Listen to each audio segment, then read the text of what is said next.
Hi friend. Social మీడియాలో ఇన్నన్ని మోసాలు కాదండి, ఫుల్ మోసాలు నడుస్తున్నాయి. దయచేసి జాగ్రత్తగా ఉండండి, ఎవరిని నమ్మకండి. ఎందుకంటే నాకు కూడా జరిగింది, అదే మీతో షేర్ చేస్తున్నా. 3 ఇయర్స్ క్రితం టిక్ టాక్ లో ఒక అమ్మాయి, అంటే నా ఫాలోవరే, పేరు వచ్చి పవిత్ర. పేరు చూడండి ఎంత అందంగా ఉందో, పవిత్రంగా. ఆమె చేసే మోసాలు మాత్రం ఇన్నన్ని కాదు. ఆమె మహిళా సంఘాల మీద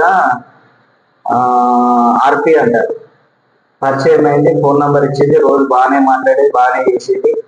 ఒకరోజు సడన్ గా మా అమ్మాయికి యాక్సిడెంట్ అయింది, ఒక 10,000 కావాలి హాస్పిటల్ డబ్బులకు, దయచేసి ఇవ్వండి, ఒక 10,000 2-3 రోజుల తర్వాత ఇస్తా అన్నది. అదే రోజు నేను ఎందుకో ఇంట్రెస్ట్ తీసుకొచ్చుకున్నా 5% తోనే.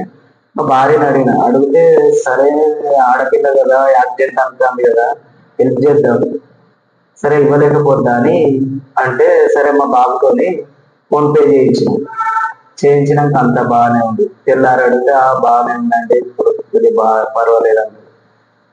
ఒక వారం తర్వాత డబ్బులు అడిగితే, రాలేదండి, ఇవాళ వస్తాయి రేపు వస్తాయి, ఇవాళ వస్తాయి రేపు వస్తాయి అని. తీరా చూస్తే మొబైల్ శిక్ష.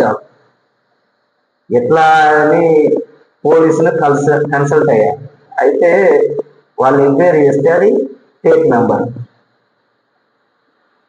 ఇక అప్పుడు ఉన్న చూడు మాకు యుద్ధం, ఇక కొట్టుకునే అయింది. కానీ ఇలాంటి మోసాలు సోషల్ మీడియాలో బాగా జరుగుతున్నాయండి. ఏదో హాయ్ అంటే హాయ్ అని కథ, ఒక హెల్ప్ చేస్తారా, అది చేస్తారా, ఇది చేస్తారా అని డబ్బులు అడగడం, డబ్బులు సాయం చేసినాక తెల్లారి కథ ప్లేట్ పే రాయించడం.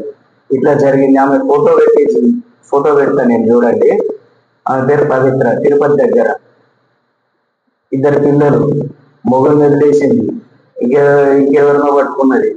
ఇట్లా జరుగుతున్నాయి మోసాలు. దయచేసి ఎవరిని నమ్మకండి సోషల్ మీడియాలో. మీకు అంతగా సాయం చేయాలనుకుంటే వాళ్ళ ఇంటికి వెళ్ళి వాళ్ళ పరిస్థితి చూసి వాళ్ళకి హ్యాండ్ క్యాష్ ఇవ్వండి. అంతేగాని ఈ ఫోన్ పేలు, గూగుల్ పేలు ఇవన్నీ వాళ్ళు ఏదో నమ్మబలకంగానే మీరు ఇవన్నీ చేయకండి దయచేసి. ఎందుకంటే నాకు జరిగింది కాబట్టి మీకు చెప్తున్నా, ఎవరిని నమ్మకండి.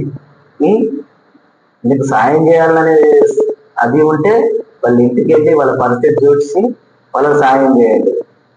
ఓకేనా ఫ్రెండ్స్? ఇలాంటి మోసాలకు ఎవరు పాల్పడకండి, నాలాగా ఎవరు మోసపోకండి దయచేసి. ఉంటారు ఫ్రెండ్స్, బాయ్.